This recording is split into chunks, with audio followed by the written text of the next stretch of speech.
Good morning, Desiree Morgan here, and I am here to talk about part 2 of reading components. Now let's move on to vocabulary.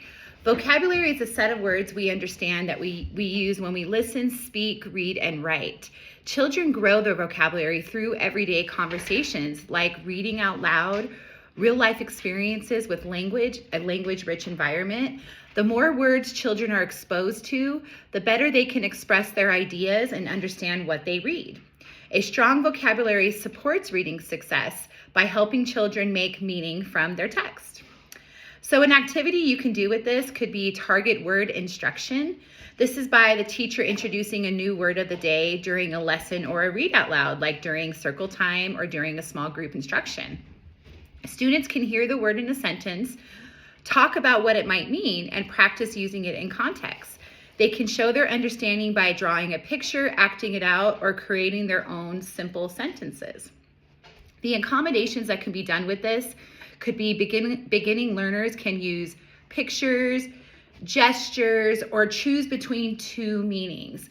More advanced learners can create detailed sentences, explain the word in their own words, or connect it to their own personal experiences. This allows students to build vocabulary in a purposeful and engaging way. A resource that can help families with this to do at home, talk every day to your child. Families can build vocabulary just by talking when children use during daily routines. This can be done during cooking meals, errands around the house or outside the house, or bedtime. For example, while cooking, you might say, "Let's stir the ingredients," or at the store, you could say, "We need some fresh fruit." These everyday conversations help children hear new words and understand what they mean in real life. Another one could be family resources, a flexible support for all families. Listen to stories anywhere you are. Families can use audiobooks, songs, or recorded stories to help children learn new words. And children can listen in the car or at home or at bedtime.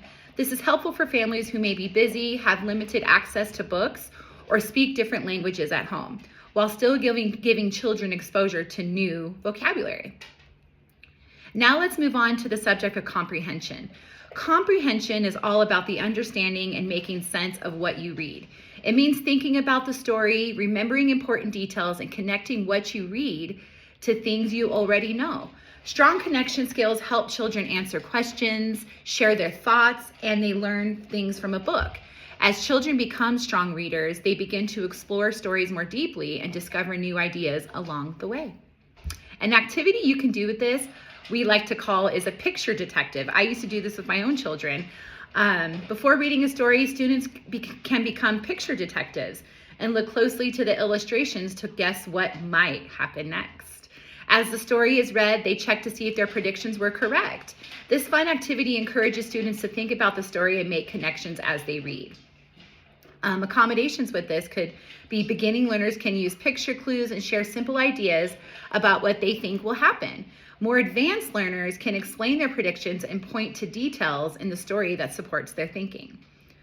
A great way to put the story in order is another activity is putting the story in order. After reading a story, students work together to put picture cards or even story events in the correct order from beginning to end. They become story organizers as they figure out what happened first, next, and last. This helps students remember important events and understand the flow of the story.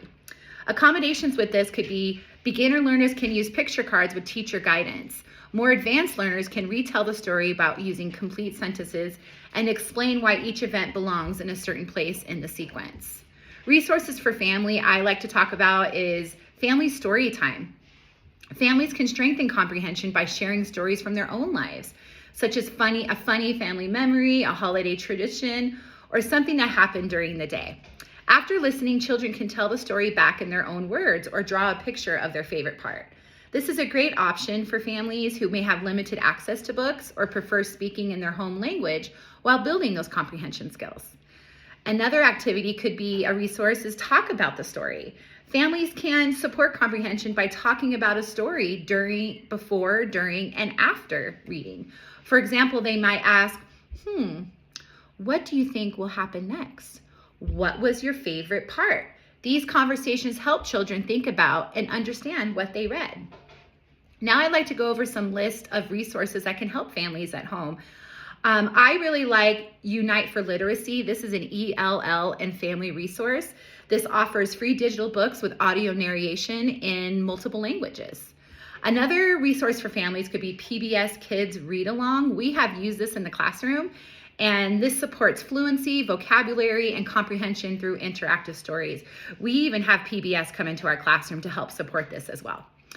Another support could be Reading Rockets, the YouTube channel. It's a video series that offers practical reading activities and literacy strategies for teachers and families.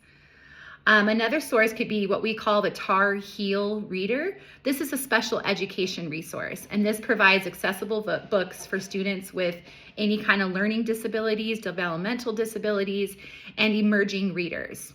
My last one is one of my favorites. It's called Tacky the Penguin, and it's a book by Helen Lester. We just did this activity on prepositions for the kids to understand language. This encourages vocabulary development, comprehension, and engagement through storytelling. It's a really fun activity. My reflection. As a future educator, I believe every student deserves the opportunity to learn and grow in a way that meets their individual needs. With the right scaffolding and support, all students, including those with exceptionalities, can be successful.